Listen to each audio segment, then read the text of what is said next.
En los partidos, me da pena contradecirle a Álvaro Forero, sí apoyaron a Petro. Es que los partidos le aprobaron a Petro la reforma tributaria y el Plan Nacional de Desarrollo. Digamos, los dos pilares, las dos columnas sobre las que se montó este gobierno, se las aprobaron. ¿Cuándo comienza la contradicción? Cuando esa concertación que hubo para esos dos eventos no se siguió llevando a cabo para la salud, para la pensional y para la laboral. Y ahí comienza el problema. Y entonces yo sí veo, realmente lo digo con todo el respeto de las personas, a mí sí me duele ver salir del gobierno con las diferencias que he tenido con José Antonio Campo, con Jorge Iván González, con Cecilia López, con los demás, a ver entrar a Carlos Carrillo, a Gustavo Bolívar y a mi muy querido amigo en el plano político, Alexander López. La diferencia es abismal, la diferencia es extraordinaria. Usted no puede hacer tabla rasa de esa diferencia y decir, no, es que no la vamos a jugar con la de nosotros. No, pues si no la vamos a jugar con la de nosotros, pues entonces, ¿hasta dónde vamos a llegar? No, estos cargos requieren un nivel de conocimiento, un nivel de abstracción, un recorrido teórico, un recorrido de función pública que las personas que así sean los más petristas de los petristas no lo tienen. El doctor Carlos Carrillo, cada vez que abre la boca, me tira a mí 3 alfilerazos. Yo no voy a hacer lo mismo que hace él. Y le deseo la mejor de las suertes en un departamento que lo primero que tiene que hacer es limpiar todo lo podrido, porque lo podrido no era solo Olmedo Gómez ni el señor Mesa, lo podrido es los clanes que están detrás. O sea que Carrillo tiene que llegar a hacer en primer lugar una operación limpieza que todos vamos a esperar que le salga exitosa. Por lo demás, se me ocurre señalar una cosa: si usted a un encargo tan importante como todos los que se están haciendo suprime a académicos por activistas, yo creo que, como dice González, esto pero no puede terminar siendo la palabra sobre la ley. No, pero el tema ni siquiera es que sean activistas, y en ese sentido creo que era correcta la intervención de Luis Ernesto. No, en el mundo estamos llenos de activistas que tienen mucho conocimiento en muchas cosas. No sé, el señor Bill Gates, que es un gran activista en el tema de las vacunas. El problema es la falta de capacitación para asumir esos cargos. Yo sí quedo de verdad muy preocupada, pues más allá de Alexander López en Planeación Nacional, pero con la noticia de esta mañana, Ricardo, de Gustavo Bolívar al frente del Departamento de Prosperidad Social. Es que Gustavo Bolívar es bachiller. Puede que cumpla lo de que tenga más de 25 años y sea colombiano, pero es bachiller. El señor no tiene un título profesional y va a manejar 10.7 billones de pesos, Paola, de 13 programas de subsidios que benefician Luis Ernesto, a 20 millones de colombianos. Hay ejemplos de bachilleres muy exitosos y que han tenido buen desempeño en lo público, Luis Ernesto. Fue alcalde de Bogotá y creo que fue uno de los alcaldes con mejores índices de favorabilidad. Repítame el nombre, era por favor. bachiller. Repítame el nombre. Pero eso yo creo que no es un impedimento, pero yo Luis creo Ernesto, que es que entró cortado. ¿A quién se refiere? Perdón, Lucho Garzón, alcalde de Bogotá, que tuvo los índices de favorabilidad más altos de los alcaldes desde que se hacen mediciones en la Inbamer, pues era bachiller y creo que fue capaz de armar un equipo de gente técnica y sacar adelante lo que me muchos dice temas en Bogotá. Pero yo quiero mire lo que me dice sobre esto. DPS no solo es un pagador de transferencias, es el principal programa para la superación de la pobreza. Acaba de iniciar el programa Renta Ciudadana. Se espera que el nuevo director tenga el conocimiento técnico para que estos subsidios sigan generando acumulación de capital humano. Todo depende de un buen diseño. Yo no creo que Gustavo Bolívar tenga esas capacidades técnicas, pero sí puede lograr un gran equipo alrededor. Él podría tener un equipo bueno alrededor. El principal mérito de Gustavo Bolívar para llegar ahí es que va a instrumentalizar esa gran máquina de entregar subsidios para el proyecto político que ha defendido como activista. Y como lo decíamos acá, es profundamente democrático que un activista que ha defendido una causa gane elecciones y luego gobierne. Pero no basta con defender la causa, es que para materializar esos cambios y ser exitoso en la gestión se necesita pues experiencia en gerencia pública, formación técnica en la cartera que va a gobernar. Entonces, por ejemplo, pues ser un experto en superación de la pobreza, he estudiado esto, he sido activista en el tema y ahora puedo ejercer el cargo. Pero que el mérito sea ser escritor de telenovelas y echar muy buenos cuentos, porque en eso sí hay que reconocerle a Gustavo Bolívar, que es un hombre muy talentoso, pues la verdad me deja a mí también preocupado. 9:05, Héctor, para finalizar, vienen las noticias, ¿no?, del mundo, vienen los deportes, están pasando más cosas en el país y en el mundo, Héctor. Otra vez acogiendo el consejo del padre Linero. El optimista. Yo voy a esperar. Yo voy a esperar a ver qué pasa con... Yo voy a esperar a ver qué pasa con estos funcionarios. Evidentemente, pues tienen un perfil distinto al que tenía, bueno, Jorge Iván González o los funcionarios que se han mencionado aquí, pero pues tienen también, digamos, unas virtudes propias que en algunos casos yo creo que pueden servir. A mí, por ejemplo, la designación de Alexander López en el Departamento de Planeación Nacional, me parece que, pues obviamente yo entiendo que a los economistas les molesta mucho que nombren además uno que no es economista, etcétera, pero a mí me parece que Alexander López es una persona que es muy hábil desde el punto de vista, primero, argumentativo y segundo, sobre todo desde el punto de vista político. Y a mí me parece que cuando en Colombia tomamos una decisión, que yo creo que es desafortunada, pero se tomó hace 20 años o más, que fue pasar las relaciones del gobierno nacional con los gobiernos locales a planeación nacional, quitársela al Ministerio del Interior, que fue raro porque cambiaron Ministerio de Gobierno por Ministerio del Interior para señalar que ese ministerio era el que coordinaba las relaciones con alcaldes y gobernadores, pero simultáneamente en la práctica la relación con alcaldes y gobernadores la tiene hoy Planeación Nacional, porque es allá donde hay que ir a pedir plata, porque es con Planeación Nacional donde hay que negociar los recursos de regalías, que son los recursos únicos que en realidad existen para hacer inversiones nuevas e importantes en las regiones. Y a mí me parece que Alexander López tiene una capacidad que yo espero que la demuestre en el Departamento de Planeación Nacional para hacer esas articulaciones con esos otros niveles de gobierno. Entonces, pues yo puedo compartir algunos de los comentarios que han hecho mis compañeros, pero yo creo que vale la pena esperar. Colombia no es que haya tenido, y eso seguramente puede generar una discusión amplia, pero no es que hayamos tenido buenos gobiernos. A mí es que me parece que estamos como saliendo de, teníamos unos gobiernos maravillosos y resulta que ahora tenemos un gobierno que es un desastre. No, la verdad es que Colombia somos muy expertos en malos gobiernos. A mí por eso me gustaba mucho la expresión que usaba mi papá de que en Colombia no había gobierno desde que el virrey Sámano se había ido, porque me parecía que reflejaba, pues obviamente, irónicamente y sarcásticamente, una muestra de que en realidad en Colombia hemos tenido malos gobiernos. Pero además, solo un comentarito adicional. Ese tema, y lo digo con aprecio y respeto a María Consuelo, ese tema de que la discusión enriquece y mejora los resultados, etcétera, es teóricamente cierta, pero la verdad es que ningún gobierno nombra contradictores, ni ningún presidente o ningún alcalde está nombrando personas que le lleven la contraria a toda hora. No, la verdad es que, por ejemplo, en los gobiernos anteriores yo nunca vi un economista marxista de ministro de Hacienda, nunca lo nombraron, para que después dijeran, bueno, pero es que tiene que tener un contrapeso el presidente. No, los presidentes en Colombia no han tenido contrapesos internos nunca, y quizá en otros países, salvo en los gobiernos de coalición de verdad, hay contrapesos, pero porque se trata de un acuerdo político distinto. Yo sí he estado, Héctor, en discusiones muy profundas en consejos de gobierno, tanto del nivel nacional como del nivel municipal en Bogotá, en el gobierno local. Usted participaba en esas discusiones cuando hacía parte del gabinete, porque no siempre estábamos de acuerdo.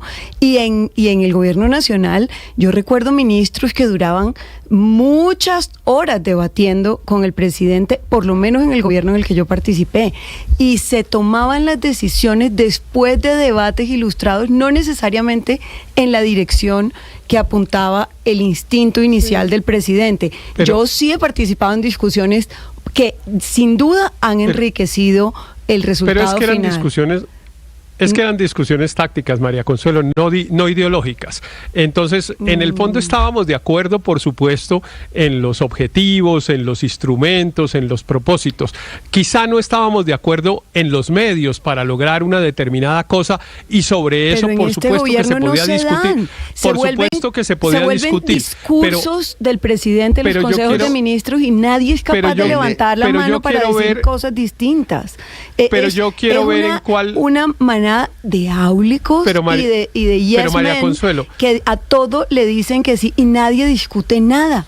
Y eso sí empobrece, por supuesto, las decisiones finales y el resultado. 9-10 minutos. Pero la última vez que hubo una discusión, un desacuerdo, lo que pasó fue pues la salida de los ministros. Los echaron. Claro, Alejandro Gaviria, algo que no le gustó al presidente, los echaron a todos. Cecilia López. Y así pasaba también en todos los gobiernos. Lo que pasa es que, insisto, no había unas discusiones ideológicamente profundas. En los últimos 30 años en Colombia no había ningún ministro de ninguna cartera, pero por supuesto de las económicas, que creyera que las empresas en un determinado sector tuvieran que ser todas estatales.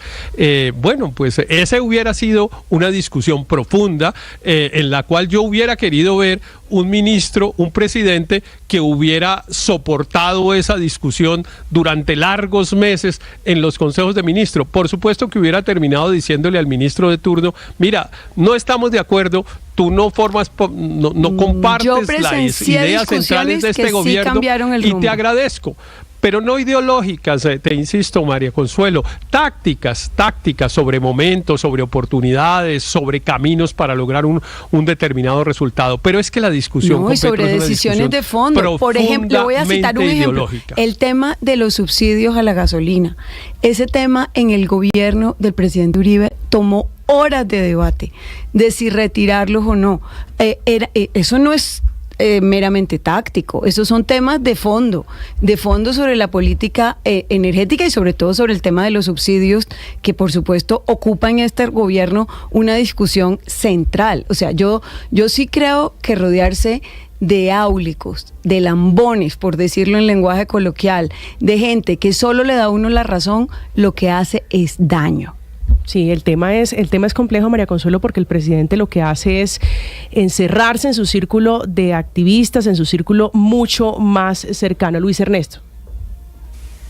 Sí, es que realmente tenemos, digamos, como lo decía, es absolutamente democrático que quien ha hecho campaña, comulga con unas ideas, gana elecciones, luego gobierne, pero se necesita además de eso, pues conocer de la cartera que se va a dirigir. Digamos, yo recuerdo a la ministra Irene Vélez, que tuvo enormes dificultades porque era una activista, pero una activista ambiental, y no tenía ni idea si hidrocarburos se escribía con H o sin H. Era una cosa de verdad, desconocimiento absoluto de la cartera de dirigir. Eso desestimula todo un equipo de trabajo técnico que sí conoce sus tareas, que se la pasan lo que llaman la curva de aprendizaje, pues que se la pasan es tratando de hacer una curva de aprendizaje. Entonces les pasa el tiempo, se le pasan los meses, y al final realmente lo que termina sufriendo es la promesa de cambio del presidente. Entonces, maravilloso que lleguen activistas, pero activistas con experiencia de gerencia pública, activistas que conozcan técnicamente la cartera que van a dirigir, y los nombramientos que vi hoy. El tema es que eso termina despreciándose, Luis Ernesto. Eso a veces lo siento peyorativo en el gobierno, que ese tema de que siempre la tecnocracia es la que manda, desprecian los métodos, desprecian lo técnico. Lo importante para ellos es que lleguen personas que antes no habían podido gobernar a cargos de dirección. Eso les parece un logro. Y está bien que lo hagan, pero que tengan las mínimas competencias para hacerlo. Ese es el secreto. 9:14, regreso a San Vicente y Granadinas. Catherine Ávila, ¿qué más dijo el presidente Petro? Ricardo, desde San Vicente y las Granadinas, el presidente Gustavo Petro se pronunció sobre la polémica licitación de... Sí. 9:14 minutos, lamentablemente perdemos el contacto con San Vicente y las Granadinas. Escuchemos al presidente Petro. ¿Tenemos la voz? Sí, mandemos la voz del presidente Petro. La tiene Catherine. Ya regresamos en Mañanas Blue en minutos con lo que dijo de nuevo sobre los pasaportes, sobre las elecciones.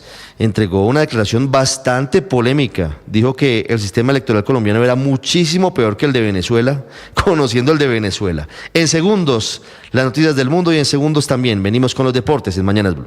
Estás escuchando Blue Radio.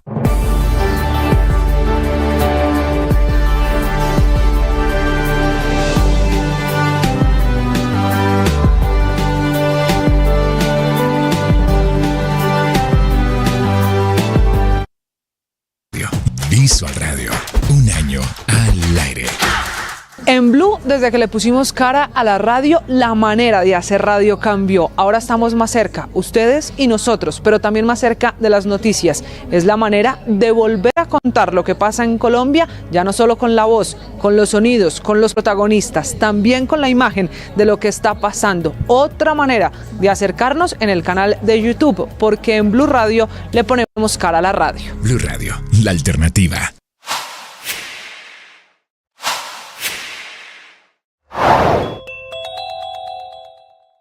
Según los resultados del año 2023 de Ecopetrol, ¿por qué se afirma que es el segundo año más importante de la compañía? Eso fue lo que respondió su presidente Ricardo Roa. En términos de sus niveles de producción, en términos de los volúmenes de crudo y de combustibles transportados, en términos de la carga, de los niveles de carga que hicimos en nuestras refinerías nunca antes vistos, 420,000 barriles día.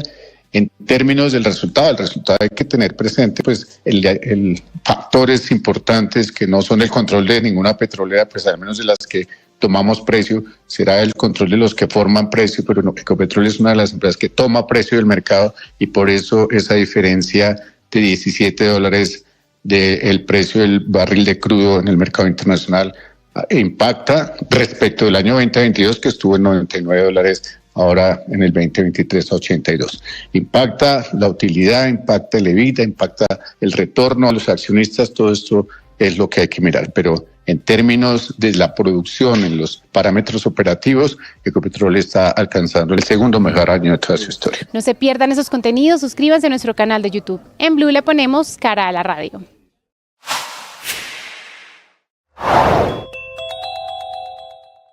El alcalde de Tuluá, Gustavo Vélez, habla de la posible vinculación de contratos en la Secretaría de Tránsito con la banda La Inmaculada. Esto empieza ya hace muchos años, cuando Marcos Efraín Montalvo, el periodista, comienza a hacer denuncias y comienza a contar.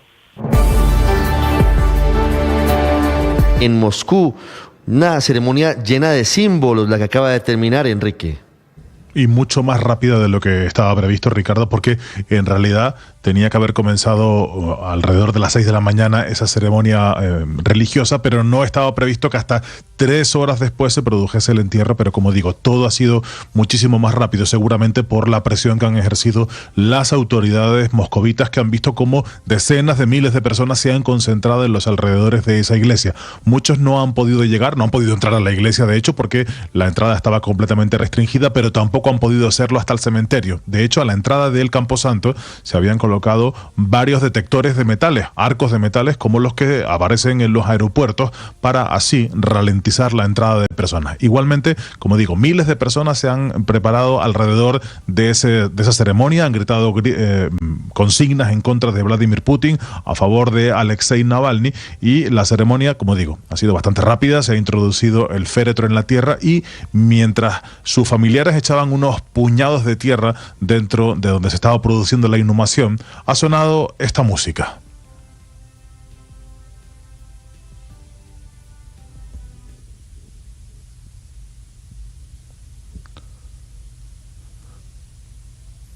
Por si no la han reconocido, es la banda sonora original de la película Terminator 2. Y este también ha sido uno de los símbolos de esta despedida. Era la película favorita de Alexei Navalny, recuerden, una película protagonizada por Arnold Schwarzenegger.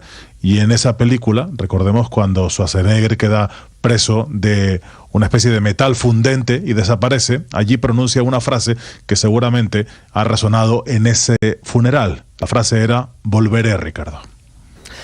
9:19 minutos, simbólica, breve, más breve de lo habitual, la ceremonia en la que se produjo el sepelio de Alexei Navalny, y mientras tanto Naciones Unidas exige investigar de manera muy clara la masacre de gazatíes desesperados por alimento, y está finalizando las versiones divergentes diciendo que es lo mismo, que la guerra es la misma. El ejército israelí dice que no, que fue una estampida, dice que no, que fueron atropellados.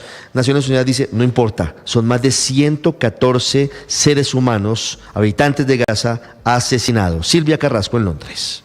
Sí, Ricardo, la verdad es que hay muchísima presión en este minuto porque haya una investigación independiente y también porque se abra un alto al fuego que se estaba negociando y que por lo menos Hamás ha dicho que después de la masacre podría suspender esas negociaciones. Lo que ha dicho Naciones Unidas, lo que ha dicho Antonio Guterres, que se encuentra también allá en San Vicente y las Granadinas, igual que el presidente Petro, lo que ha dicho Antonio Guterres es que está en shock con lo que ha ocurrido y que pide una investigación independiente. Y respecto de esta divergencia de versiones, lo que dice el gobierno palestino, que dice que allí las personas fueron tiroteadas por el ejército israelí. Por otro lado, el ejército israelí dice que la gente fue aplastada por la estampida o que fueron atropellados por los camiones. Lo que dice el portavoz de Naciones Unidas, Stefan Dujarric, es que no importa lo que haya ocurrido, todo ello es producto de la guerra, es violencia producto de la guerra. Escuchémoslo. We don't know exactly what happened, but whether people were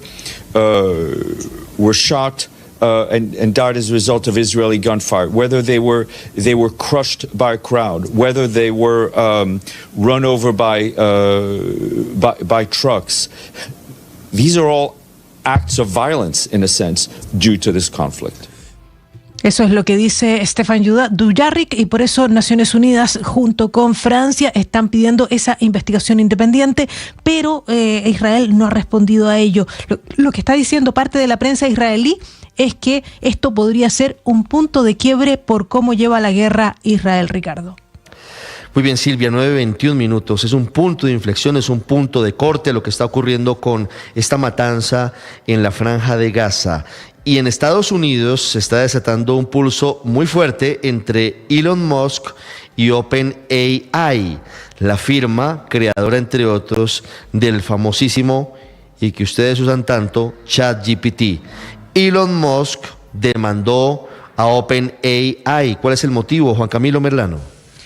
Ricardo, y esto pinta un pulso entre titanes. Elon Musk contra OpenAI. El multimillonario dueño de Tesla acaba de demandar a OpenAI y a Sam Altman, el presidente de la compañía, por incumplimiento de contrato y por separarse de sus objetivos fundacionales. Acá hay que recordar algo, y es que Elon Musk es uno de los cofundadores de OpenAI en el 2015 junto a Sam Altman y Greg Brockman. Lo que reclama Musk en esta demanda es que al momento de su nacimiento ellos acordaron que OpenAI sería una iniciativa sin ánimo de lucro y que desarrollaría inteligencia artificial para el beneficio de la humanidad. Pero que todo eso se fue a la basura en el 2023 con el lanzamiento de GPT-4, ChatGPT-4, que según la demanda de Musk, su diseño está envuelto en una especie de velo de secretismo motivado en consideraciones comerciales. Dice la demanda, OpenAI se ha convertido en una filial de facto de códigos cerrados de la empresa de tecnología más grande del mundo, Microsoft. Recordemos que Microsoft ha invertido miles de millones de dólares para desarrollos en OpenAI y que de hecho en el mes de noviembre, cuando hubo el escándalo o la controversia por cuenta de la salida de Sam Altman, Altman fue restablecido en su cargo precisamente por las presiones de ejecutivos de Microsoft. En esta demanda, Musk pide a la Corte que toda la investigación de OpenAI y su tecnología sea abierta al público y que reparen con todo el dinero que ha sido ganado por cuenta de sus prácticas que Musk señala como ilegales.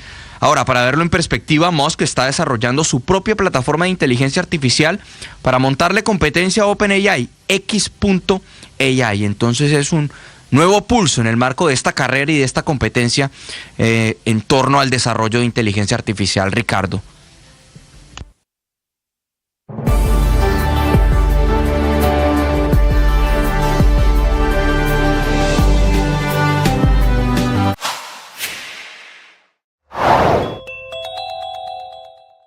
¿Cómo está la situación hoy en Tuluá en materia de seguridad? Eso fue lo que respondió el alcalde Gustavo Vélez. La situación de Tuluá sigue siendo muy complicada. Digamos que hemos ido mejorando en las últimas semanas, cuando por decisión del gobierno nacional también se hizo referencia a que no habían intenciones de negociar con este grupo delincuencial, y las autoridades han estado acompañándonos de una manera intensa, tanto la Policía Nacional como el Ejército Nacional. Y por supuesto hemos visto el accionar de la Fiscalía y hemos visto el accionar de las autoridades civiles a nivel departamental y a nivel nacional. Y las condiciones que hoy tenemos en Tuluá indudablemente que han ido mejorando y hemos estado trabajando muy fuertemente para que continúen de esta manera. Lo que sucedió ayer, pues definitivamente es muy lamentable. Una persona que fue elegida para hacer un gobierno de cara a la ciudadanía, para atender a la ciudadanía, pues termine en esta situación tan complicada. Sigan esa información en bluradio.com. En Blue le ponemos cara a la radio.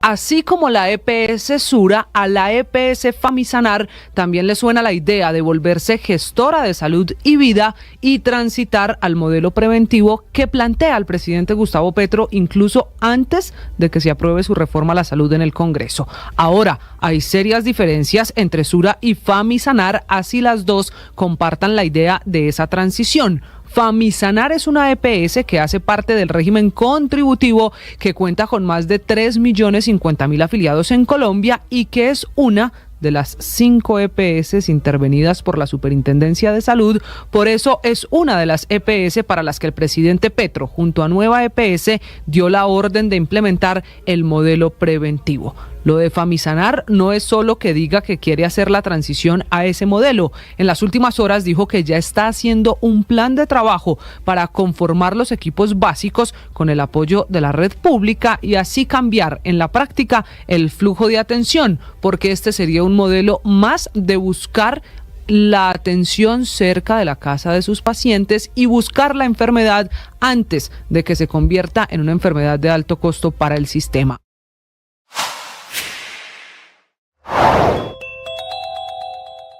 De la ciudad de Cartagena, el presidente de la República, Gustavo Petro, afirmó que a pesar de que la reforma pensional está estancada, como sabemos, en el Congreso de la República, pues va a empezar a implementarla sin ser aprobada y anunció, como usted dice, que a partir de la fecha los mayores de 80 años que no tengan pensión van a recibir una mensualidad, un bono pensional de 223.000 pesos. Este fue el anuncio del presidente de la República allí en el Congreso de la Federación Colombiana de Municipios. Nosotros vamos a comenzar este programa aún sin la ley para mayores de 80 años, porque nos alcanzan los recursos hasta ahí. Todo anciano o anciana mayor de 80 años sin pensión va a recibir una pensión del gobierno colombiano. Ese fue el anuncio del presidente de la República, Gustavo Petro, anunciando, como decimos, ese bono, nuevo bono pensional, repetimos, por 223.000 pesos para los mayores de 80 años que no tengan pensión. Y pues obviamente estamos pendientes, Ricardo, de la expectativa sobre precisamente el debate de la reforma pensional en el Congreso de la República, que se espera que comience la próxima semana.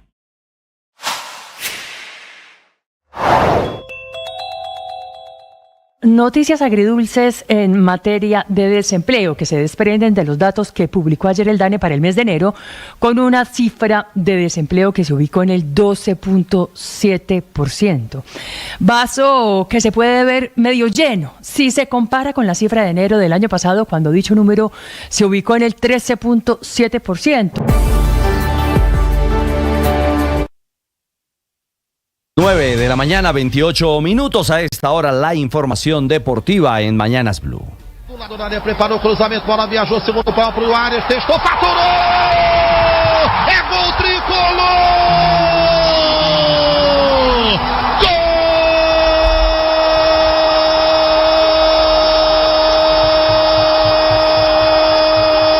É do Flusão, João Arias de cabeça, cruzamento sensacional, John Arias.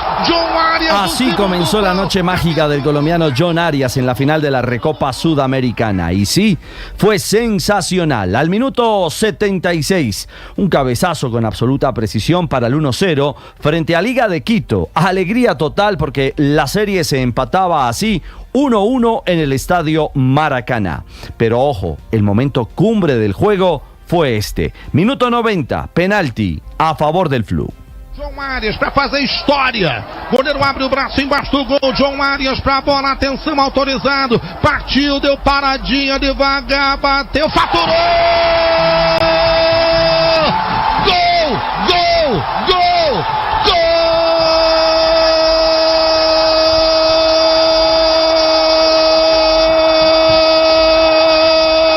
É do Flusão! É do Flusão! Se escucha en el ambiente del relato, el Maracaná enloqueció. 2-0 arriba Fluminense con John Arias, que aseguraba el título de la Recopa Sudamericana. Pero cuidado, el cobro, el definitivo, tuvo secretos que reveló Marcelo, el exjugador del Real Madrid, leyenda del Real Madrid, hoy con el Fluminense, dialogando con la prensa en la zona mixta al terminar el partido. No, entonces fue una estrategia. Eso fue una estrategia. Lo que yo pensé era que no sé patear penaltis. Esa es la realidad. Y el cobrador oficial del equipo es Arias. El arquero se me acercó y me dijo todo lo que me tenía que decir. Y el que pateó finalmente fue Arias. Y a él no le dijo nada. Así que de esta manera él no tuvo ninguna presión al momento de ejecutar. Fue más o menos así. Genial la experiencia y el acierto de Marcelo y la efectividad de Arias, el chocoano que se consagra como el colombiano más ganador en la historia del club carioca. Cara, felicidade. Eu acho que o título tinha um sabor especial para nós. Então, cara, estamos muito felizes, trabalhamos muito, sabíamos que hoje iba a ser un partido extremadamente difícil para nós. Feliz por lo tocó, feliz por contribuir a conseguir ese título. La voz de Arias que toca el cielo en el Maracaná, donde se fue ovacionado y se llevó además los elogios gigantes de su técnico Fernando Diniz. O Arias, ele é jogador absolutamente excepcional e ele está numa curva ascendente, meio sem parada. Ele tem tudo para conquistar o mundo, Arias. Ele é jogador muito diferente hoje, que joga com alegria, que joga com confiança. Ahí está la capacidad de este Arias, que juega su partido número 150 con la camiseta del Flu desde su llegada en 2021. Además de los 2 títulos internacionales con el conjunto fluminense, ha alcanzado en 2 oportunidades el campeonato carioca y otros 2 de la Copa Guanabara. Bueno, números, cifras y marcas históricas para el colombiano en el fútbol de Brasil. Dejamos la Recopa para hablar de la Liga en Colombia. Independiente Medellín recibió al Deportivo Pasto, ambos necesitados de sumar puntos y victorias. El poderoso encontró el gol al minuto 73 con Jaime Peralta. 1-0 suficiente para el triunfo del DIM que celebra el técnico Alfredo Arias. Sin duda hoy había que ganar sí o sí y mantener un invicto que traemos en nuestra cancha desde que llegamos por liga, por campeonato. Tenemos que seguir haciendo respetar nuestra casa y tenemos que mejorar de visita lo que hemos hecho tan mal, que es arrancar prácticamente perdiendo los partidos de visita del vestuario. Ahora el Medellín es 15º en la tabla con 11 puntos y el Pasto último de la liga con solo 4 unidades. Hoy comenzará la fecha 10 de la Liga Betplay con los juegos Envigado Jaguares de Córdoba, Boyacá Chicó Deportes Tolima y Deportivo Cali Once Caldas. Wiped him out. Step and open 3. He got it. 31.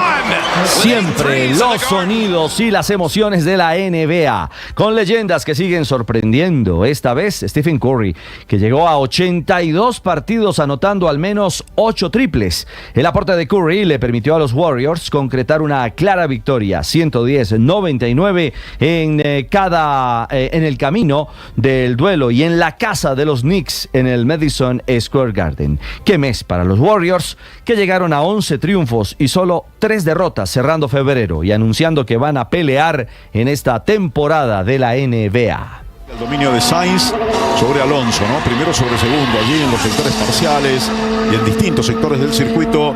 Y fue dominante Ferrari a toda velocidad. Se acaban de cerrar los entrenamientos libres 3 en el Gran Premio de Bahrein de la Fórmula 1. El español Carlos Sainz, a bordo de Ferrari, fue el más rápido y superó a su compatriota Fernando Alonso, que fue segundo en su Aston Martin. Son ensayos, no tiempos reales de clasificación, que se correrá mañana, pero es un aviso de los 2 españoles que superaron a Max Verstappen, que fue tercero con Red Bull. Leclerc, el otro hombre de Ferrari, fue cuarto. Así que pinta para una emocionante jornada de clasificación este sábado en la pista de Bahrein, donde comienza la temporada de la F1. 9:34. Terminamos los deportes a esta hora en Mañanas Blue. Estás escuchando Blue Radio.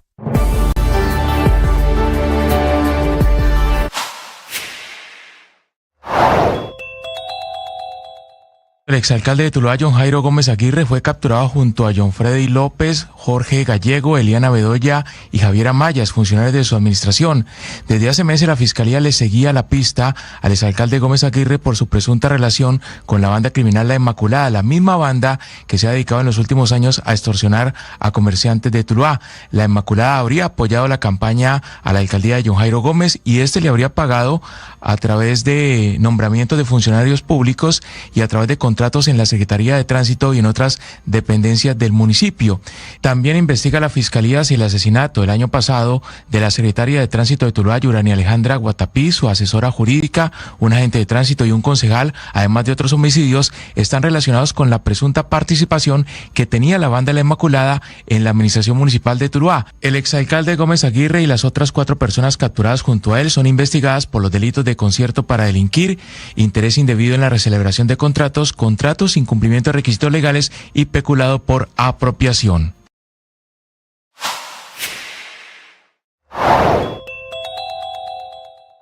Robo de una camioneta, esta vez en el sector de la Alquería. Una mujer estaba comprando unas telas, es el punto donde se consiguen esas telas en el sur de la ciudad, dejó su camioneta muy cerca del local y en cuestión de 2 minutos se subieron, la prendieron y se la robaron. El agravante de esta situación es que en la parte de atrás llevaba a su mascota, un perro de raza Pug. 9:36, hay una emergencia en el barrio Futuro Bajo en Pereira, una tragedia, más de 100 casas consumidas por un voraz incendio. En el barrio Futuro Bajo está Freddy Gómez.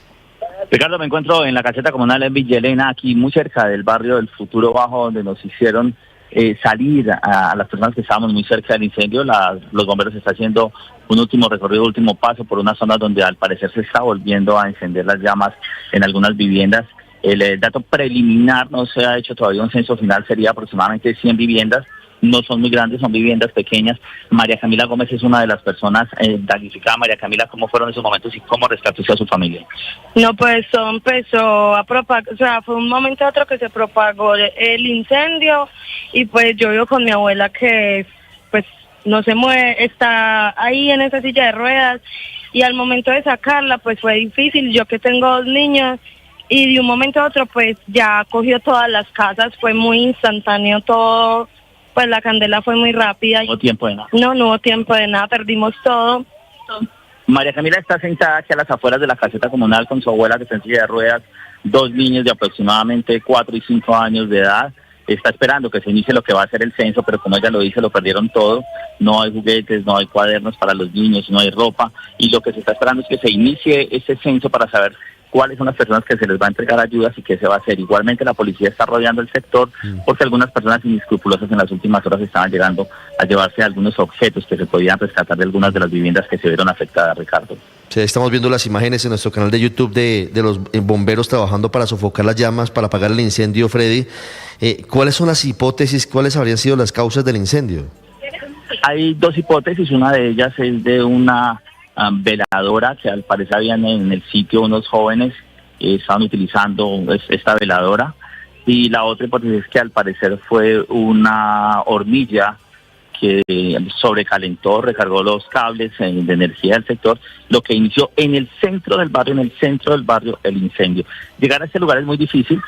Quiero explicarles, ustedes llegan a la parte alta de la zona del barrio El Futuro, en el sector de Cuba, en el sur de la ciudad de Pereira, y para llegar allá no entra vehículo.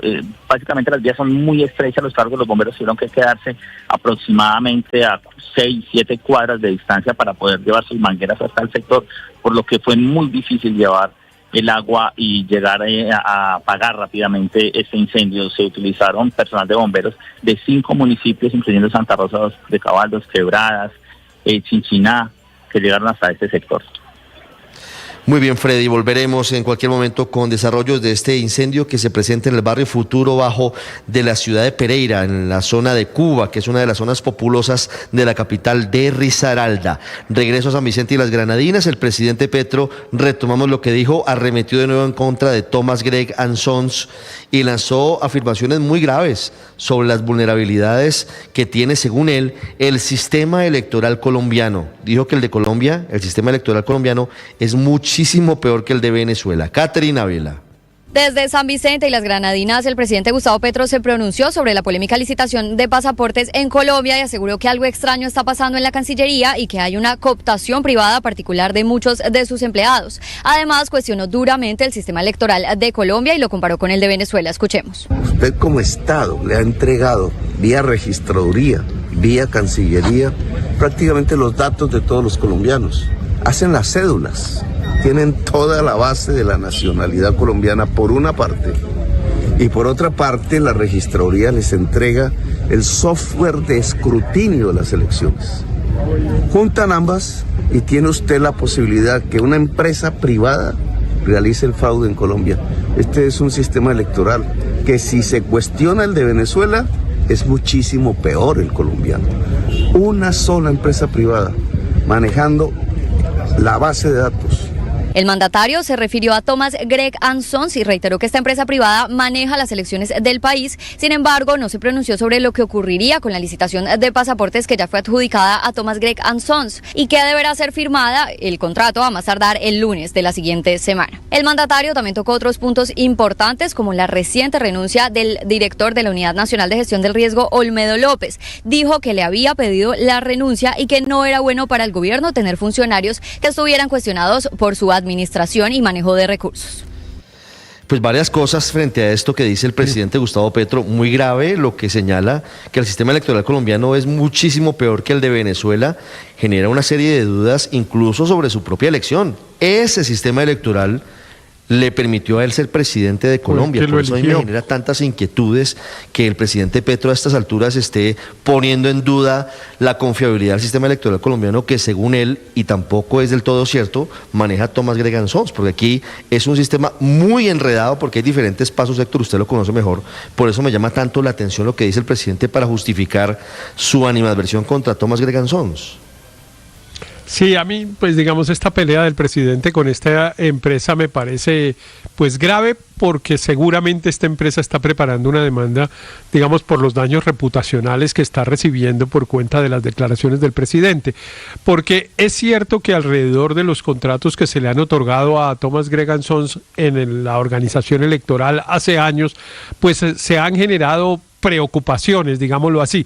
Pero también es cierto que nunca se ha aprobado ni mal manejo de la base de datos, ni intervención para cometer fraude por parte de esa empresa, y pues que el presidente lo esté afirmando como si hubiera ocurrido, pues evidentemente le genera un daño al prestigio de esa empresa que seguramente querrá que sea resarcida.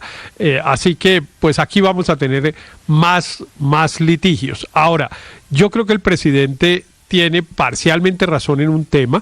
Es cierto que el Consejo de Estado ha señalado, digamos, el riesgo de que toda esta información repose no en Thomas, sino en cualquier empresa privada y que por lo tanto el software electoral debería pertenecer a la registraduría. Esa es una discusión vieja y en la cual el presidente tiene razón que a pesar de una orden del Consejo de Estado no hemos avanzado a cumplirla.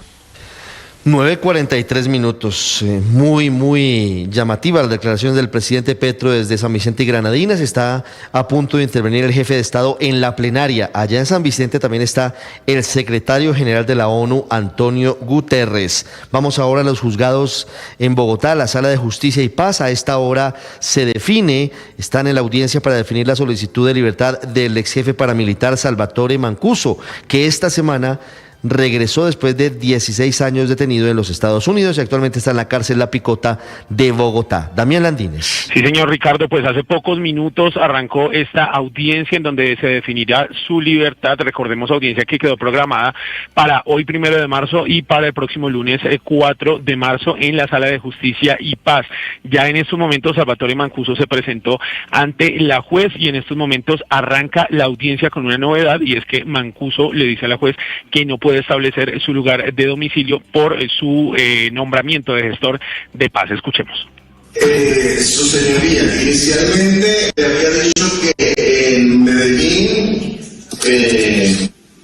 pero dadas las circunstancias actuales de la gestoría de paz, le pido que por favor pueda usted analizar la situación para poder cumplir con esa gestoría. Muchísimas gracias, su señoría.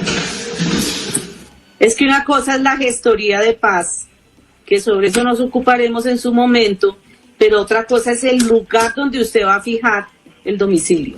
Esa es la razón que le da la jueza Mancuso para que finalmente el ex jefe paramilitar le responda a la juez que va a buscar un lugar de residencia en Medellín, en la capital de Antioquia, y a esta hora pues continúa, Ricardo, esta audiencia en Justicia y Paz para definir si finalmente el excomandante de la SAUCE queda libre. Muy bien, Mateo, muy bien, Damián, perdóneme, 9:45. Voy con Mateo Piñeros ahora a hablar del Comando Central del ELN. Mateo, el ELN confirma que dejó en libertad a todos los secuestrados que tenía con fines extorsivos en su poder. Sí, señor Ricardo, pues durante el 6º ciclo de diálogos de paz entre el gobierno y el ELN, esta guerrilla se comprometió a dejar de secuestrar, dicen ellos, al menos por 6 meses, una medida temporal. Pues el Comando Central del grupo acaba de emitir un comunicado en el que aseguran que dieron la orden a todos los frentes de liberar a todas las personas que se encontraban secuestradas. Ellos habrían hecho una revisión, según este comunicado, en las últimas horas y ya se habría cumplido la orden. En total, el gobierno tenía una lista de 26 personas que habrían sido secuestradas por el grupo hasta el mes de diciembre del año 2023 y de esta manera, cumpliendo pues este compromiso, empezará el 7º ciclo de diálogos de paz el próximo mes de abril en Venezuela. Hay una petición de la Procuraduría a la JEP para que vincule a un coronel por falsos positivos en Casanare. Ana María Celis, ¿de quién estamos hablando? Ricardo, buenos días. Pues la Procuraduría pidió a la JEP llamar al coronel Eduardo Sarmiento Balbuena, dice la Procuraduría con un recurso de reposición, que él debe responder y reconocer su responsabilidad por crímenes de guerra y de lesa humanidad como homicidio en persona protegida y desaparición forzada en calidad de máximo responsable. En la solicitud hecha en el marco del caso 03 subcaso Casanare, el procurador delegado de intervención ante la JEP, Jairo Acosta, aseguró que Sarmiento Balbuena aprovechó su cargo para impulsar operaciones ilegítimas con información falsa y participó en realización de delitos graves que al parecer fueron claves para definir el patrón de asesinatos y de desapariciones forzadas. El Ministerio Público indicó que los jefes de inteligencia de operaciones de la brigada y su comandante planeaban las operaciones y conocían sus detalles, y que el jefe de inteligencia era quien señalaba directamente los objetivos militares. Vamos al Cauca. Amenazan de nuevo comunidades indígenas en bloquear la vía panamericana en Semana Santa. John Jairo Astudillo. Muy buenos días. Pues a través de un comunicado, comunidades indígenas denominados Los Sin Tierra, nietos de Manuel Quintín Lame, anunciaron nuevos bloqueos a la vía panamericana entre Popayán y Cali debido a los incumplimientos pactados con el gobierno nacional. Los indígenas han señalado que se trata del segundo levantamiento social, que consiste en taponar varios puntos de la vía internacional que comunica los departamentos de Cauca y Valle del Cauca, vías de hecho que se tomarían durante la Semana Santa, el evento religioso más importante que se realiza en la ciudad de Popayán y varios municipios.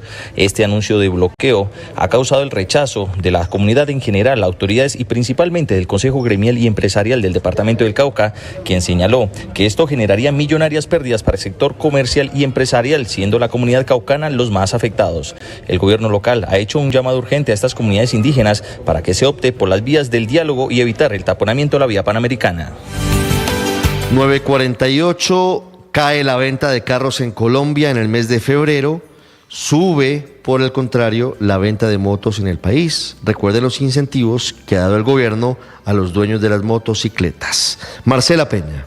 Hola Ricardo, buenos días. En febrero las ventas de vehículos cayeron un 1% frente al 2023. Es una cifra negativa, pero es significativamente mejor que las que hemos visto en los últimos meses.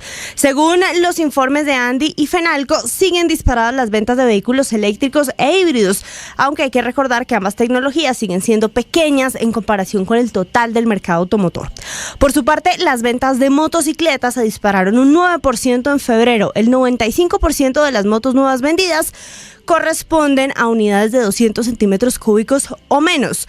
Siguen reinando en el mercado las marcas Yamaha, AKT y Bayak. Estás escuchando Blue Radio.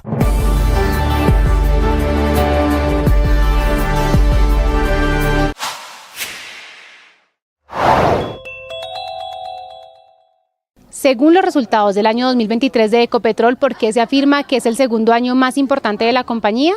Eso fue lo que respondió su presidente Ricardo Roa. En términos de sus niveles de producción, en términos de los volúmenes de crudo y de combustibles transportados, en términos de la carga, de los niveles de carga que hicimos en nuestras refinerías nunca antes vistos, 420,000 barriles día, En términos del resultado hay que tener presente pues el factores importantes que no son el control de ninguna petrolera, pues al menos de las que tomamos precio, será el control de los que forman precio, pero no, Ecopetrol es una de las empresas que toma precio del mercado y por eso esa diferencia de $17 del precio del barril de crudo en el mercado internacional impacta respecto del año 2022 que estuvo en $99, ahora en el 2023 a 82. Impacta la utilidad, impacta el EBITDA, impacta el retorno a los accionistas, todo esto es lo que hay que mirar, pero en términos de la producción, en los parámetros operativos, Ecopetrol está alcanzando el segundo mejor año de toda su historia. No se pierdan esos contenidos, suscríbanse a nuestro canal de YouTube. En Blue le ponemos cara a la radio. Inicio este mes de marzo con la experiencia del oracional. Recuerden que los hábitos espirituales son fundamentales. Iniciar el día con el corazón cargado de ánimo, cargado de fuerza. Terminar el día agradeciendo, dando gracias por todo lo que se ha vivido y teniendo siempre un propósito para cada día. Eso es lo que tenemos en el oracional.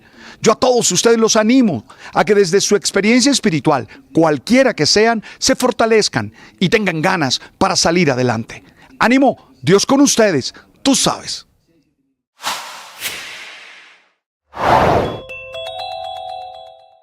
El alcalde de Tuluá, Gustavo Vélez, habla de la posible vinculación de contratos en la Secretaría de Tránsito con la banda La Inmaculada. Esto empieza ya hace muchos años, cuando Marcos Efraín Montalvo, el periodista, comienza a hacer denuncias y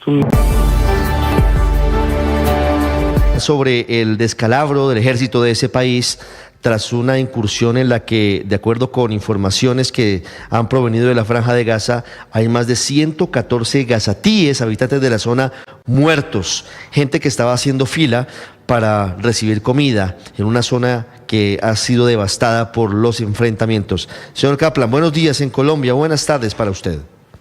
Hola, buenas tardes de Israel. Gracias, señor Kaplan. ¿Cuál es la situación esta mañana luego del ataque contra civiles que estaban esperando los camiones con ayuda humanitaria? La realidad es que la mañana de ayer, las fuerzas de defensa de Israel coordinaron un convoy de 30 camiones para proporcionar ayuda humanitaria adicional a los residentes allí de la Franja de Gaza. Y básicamente nosotros... En ese momento, digamos, el incidente, o sea, mientras estos suministros vitales estaban en camino hacia su destino, miles de gazatíes se acercaron hacia los camiones, algunos comenzaron a empujarse violentamente y hasta pisotearon a otros gazatíes hasta la muerte que estaban allí, saqueando parte de la ayuda humanitaria, y este incidente resultó en docenas de gazatíes heridos o muertos. Pero la realidad es que la enorme mayoría de los gazatíes que en este evento trágico, ¿verdad? De gazatíes que murieron o fueron heridos fue en esa estampida hacia el convoy de camiones que iba hacia el norte de la Franja de Gaza y no tuvo nada que ver con nuestros soldados, con nuestras fuerzas, si bien sí es verdad que nuestras fuerzas básicamente cuando se salió de control la situación, el comandante del tanque que estaba allí al lado decidió retroceder para evitar causarle daño a la multitud de gazatíes que estaban allí in situ, y eso se puede ver en los videos. Cuán cuidadosos fueron nuestros soldados cuando retrocedían. Como militar creo realmente que estaban intentando retroceder de forma segura, arriesgando sus propias vidas y sin abrir fuego contra una multitud que se tiraba encima. No, la verdad es que, Camila, las imágenes dicen una cosa muy distinta a la que nos señala el señor Kaplan.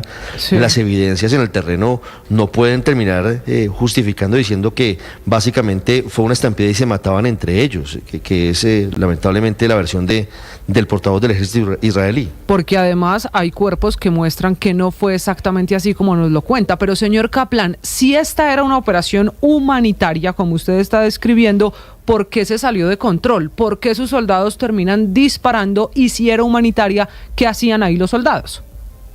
A las 4:40 de la mañana, esto fue todavía cuando estaba oscuro, el primer camión del convoy humanitario comenzó a dirigirse hacia el corredor humanitario que va de sur a norte de la Franja de Gaza. Ese corredor estaba siendo asegurado por nuestras fuerzas. Las fuerzas de defensa de Israel sí estaban allí para que el convoy de camiones pueda alcanzar su destino hacia la población más necesitada al norte de la Franja de Gaza.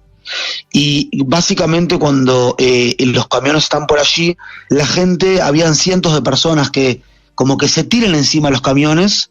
Nuestras fuerzas se acercan allí para que los camiones no se detengan y puedan llegar a destino. Es una operación humanitaria para nosotros, y cuando se acercan nuestras fuerzas, miles de personas prácticamente que llegan allí al sitio, y nuestras fuerzas tienen que básicamente retroceder para no causarle ningún tipo de daño a la gente. Nosotros operamos de acuerdo al protocolo de apertura de fuego y al derecho internacional. No atacamos el convoy bajo ningún concepto. Quien diga eso está mintiendo. No atacamos a la multitud bajo ningún concepto. Quien diga eso está mintiendo. Lo contrario es la verdad en este caso. Nuestras fuerzas están allí para asegurar el corredor humanitario y permitirle al convoy arribar al punto de descarga y distribución designado para la ayuda humanitaria, para que pueda llegar a las manos de los civiles necesitados en el norte de la franja. Sí, pero Mayor Kaplan, las autoridades gazatíes precisamente están presentando casos, testimonios en las últimas horas de personas que tienen impactos de bala en su cabeza. ¿Cómo se explica eso? Mira, te explico. Cuando la gente que estaba allí se acercaron con cierta... nuestras fuerzas sospecharon, porque algunos gazatíes se acercaron a ellos, les pidieron que frenen, dispararon al aire, le volvieron a pedir que frenen, porque se sentían obviamente amenazados. Estamos en una zona de combate, había un tanque allí también. En esta zona de combate no se sabe quién es civil, no se sabe quién es terrorista, porque esta es la forma en la que Hamás realmente lucha. Podrían poner un explosivo al lado del tanque, podrían atacar a los soldados. Básicamente fue después de eso que los soldados sí abrieron fuego hacia la gente. No me queda claro lo que dicen las autoridades gazatíes. Lo que sí no cabe la menor duda, que la magnitud de la cual habla el Ministerio de Salud de la Franja de Gaza, de más de 100 personas, nosotros lo que tenemos información en este momento es que unas pocas personas, según la estimación, hasta 10 personas pudieron haber sido heridas por nuestras fuerzas porque se sintieron amenazados por ellos en el medio del campo de batalla. Sí, pues la verdad es que es muy distinta la versión que usted nos da y difiere de la mayoría de organismos, incluso Naciones Unidas, que han estado en el terreno, y la explicación de que dispararon a la gente que se les acercaba a los soldados porque temían que fueran gente de Hamás, realmente será parte de la investigación, porque es bastante cruda, muy duro que porque se le acercan a los soldados terminen disparándoles a estas personas. Será la justicia, seguramente internacional, la que determine si hay o no eventualmente aquí un crimen de guerra.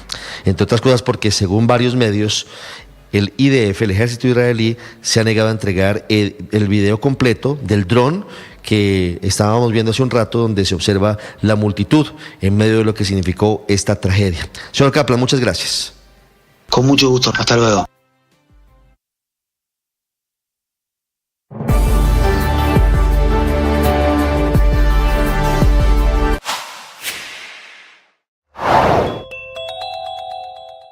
Se incautaron más de 4 toneladas de marihuana. Este golpe a las finanzas de grupos criminales se dio en medio de labores de control por parte de la Policía de Carreteras en el sector Alto de Ventana, jurisdicción del municipio de Yarumal.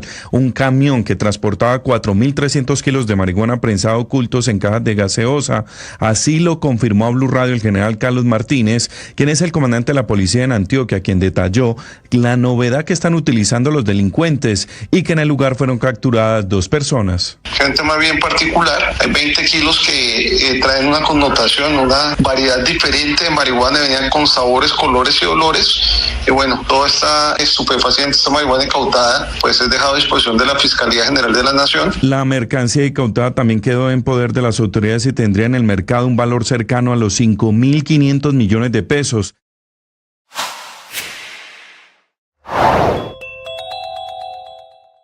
Es motivo de preocupación la disminución de las reservas probadas entre 2022 y 2023. Esto fue lo que respondió Ricardo Roa, presidente de Ecopetrol, en Mañanas Blue. Ahí es donde hay que tener nuestro más grande reto. Nosotros en esa desincorporación de reservas el año pasado tuvimos unas asociadas obviamente a la inviabilidad de los proyectos con ese nuevo precio de crudo. Eso fueron prácticamente 53 millones de barriles que tocó descargar del balance con el que traíamos en el 2022, pero también hicimos importantes esfuerzos en sumar.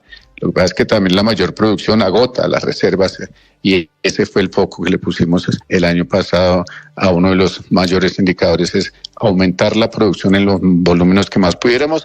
Vamos a hacer una reposición de reservas en los siguientes 4 o 5 años bien importante para el país a efectos de casi duplicar o triplicar, y estamos hablando en reservas de gas.